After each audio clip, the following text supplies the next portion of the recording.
আপনাদের সবাইকে ধন্যবাদ, আপনারা এসেছেন।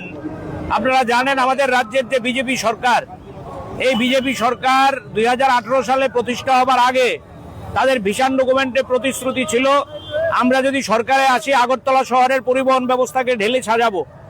আমাদের যে আগরতলা শহরে ছোট যানবাহন, বিশেষ করে অটো, ই রিক্সা চলে, এগুলোকে আমরা একটা নির্দিষ্ট স্ট্রিমলাইন করব। বামফ্রন্ট সরকার করতে পারেনি, আমরা করে দেব, এটা তাদের ভিশন ডকুমেন্টে ছিল।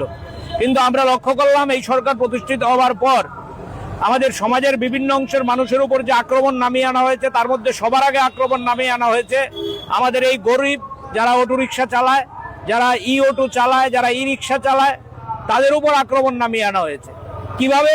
একের পর এক। কখনো বলছে মিটার লাগাও, এবং সরকারি কোষাগার থেকে সেখানে টাকা দিয়ে সাহায্য করা হয়নি, শ্রমিকরা নিজেদের পকেটের পয়সা খরচ করে মিটার লাগিয়েছে।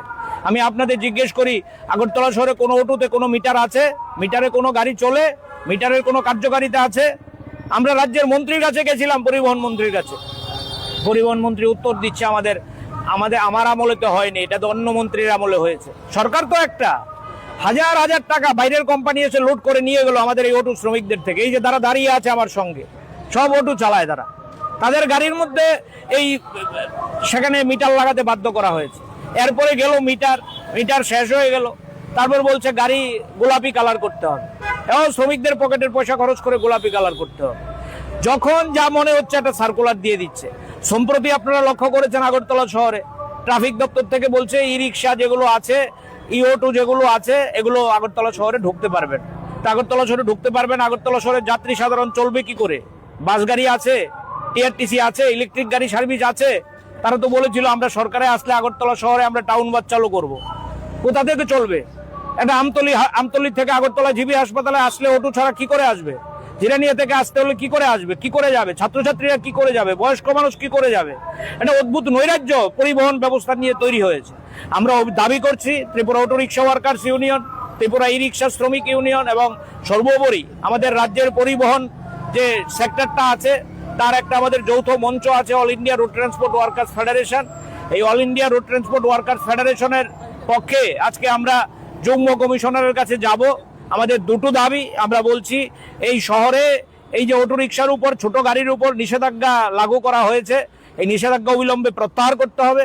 আমাদের শ্রমিকরা ঋণ নিয়ে ব্যাংক থেকে গাড়ি কিনেছে, গাড়ির লোন দিতে পারছে না, তাদের রাজ্যের মধ্যে রুটি রুজির সংকট, মানে মানুষের কাজ নেই, এই অবস্থায় শ্রমিকরা না খেয়ে মরবে, এই অবস্থা তৈরি হয়েছে।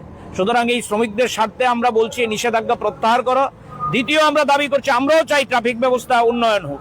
ট্রাফিক ব্যবস্থা যদি উন্নত করতে হয়, এই সংক্রান্ত সবার সঙ্গে কথা বলে, ইউনিয়নগুলোর সঙ্গে কথা বলে, শ্রমিকদের সঙ্গে কথা বলে, যাত্রীদের সঙ্গে কথা বলে, বিভিন্ন সামাজিক যে সংগঠনগুলো আছে তাদের সঙ্গে কথা বলে সরকারকে একটা গ্রহণযোগ্য সদর্থক একটা নীতি প্রণয়ন করতে হবে, যাতে শ্রমিকরাও ভাতে না মরে, শ্রমিকরাও তাদের গাড়িগুলো চালানোর ব্যবস্থা করতে পারে।